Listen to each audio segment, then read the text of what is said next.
sais pas si vous avez remarqué, mais quand on regarde la Terre depuis le ciel, on voit plein d'endroits bleus. Eh bien ça, c'est les océans.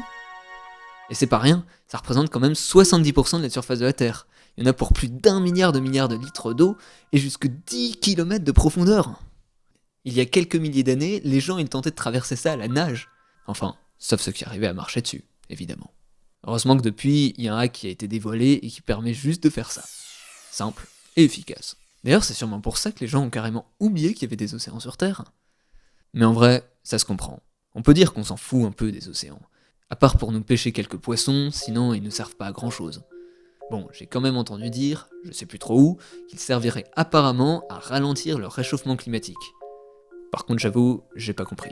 Enfin, je veux dire, ce truc-là, réchauffement climatique, jamais entendu parler. Apparemment, c'est genre les êtres humains, ils se mettent à réchauffer la planète. Un truc hyper compliqué. Ça doit être dû au Covid, je pense. Et du coup, là-dedans, les océans, ils emmagasinent une partie de la chaleur et évitent que le reste de la planète se réchauffe trop vite. Ça a l'air cool, j'avoue. Et il y avait même d'autres trucs. Attendez, je ressors le magazine où c'était écrit. Un quart de nos émissions de dioxyde de carbone, de gaz à effet de serre, sont absorbées par l'océan. Le réchauffement climatique se voit donc grandement ralenti. Toutefois, du fait de l'augmentation de la température des océans, de moins en moins de gaz à effet de serre et de moins en moins de chaleur pourra continuer de se voir absorber, amplifiant ainsi le réchauffement climatique. De plus, la biodiversité marine est menacée par ce réchauffement ainsi que par la désoxygénation des océans et leur acidification. Pour exemple, les organismes aux coquilles ou squelettes calcaires, tels que les coraux ou les phytoplanctons, sont menacés. Ces espèces sont responsables du stockage de carbone dans les océans et contribuent donc à ralentir le changement climatique. Ok, donc le changement climatique réchauffe les océans, il les acidifie et les prive d'oxygène. Puis tout ça, ça tue la biodiversité marine et ça amplifie le réchauffement climatique. Ok, génial. Bref, on s'en fout. Par contre, un truc cool que j'ai appris à propos des océans, c'est qu'on peut les utiliser comme poubelles géantes.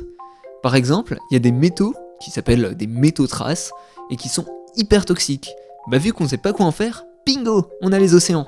Pareil pour le plastique, vu qu'une partie de celui qu'on utilise est trop cher à recycler chez nous, on l'envoie dans des pays où la main d'œuvre est moins chère, et une fois là-bas, vu qu'ils ont beaucoup trop de plastique à recycler et pas suffisamment d'infrastructures, le plastique il s'entasse, puis il finit en bonne partie dans les rivières, puis dans les fleuves, puis dans les océans. Attendez, c'est peut-être l'inverse. D'abord dans les fleuves, puis les rivières, puis les océans. En vrai, je sais plus. Enfin bref, notre plastique finit dans les océans et on n'a plus besoin de s'en soucier, c'est hyper pratique. D'après les derniers chiffres, c'est environ 20 millions de tonnes chaque année dont on arrive à se débarrasser comme ça. C'est trop ouf. Et ça donne même à bouffer aux poissons. La preuve, quand on les pêche, on se rend compte que jusque 30% de leur organisme est constitué de plastique. Bref, ça me donne qu'une envie, je vais me commander un petit fish and chips. Allez, je reviens juste après. Eh mais vous restez, hein? Et vous vous abonnez, vous partagez, vous likez, tout ça là, hein.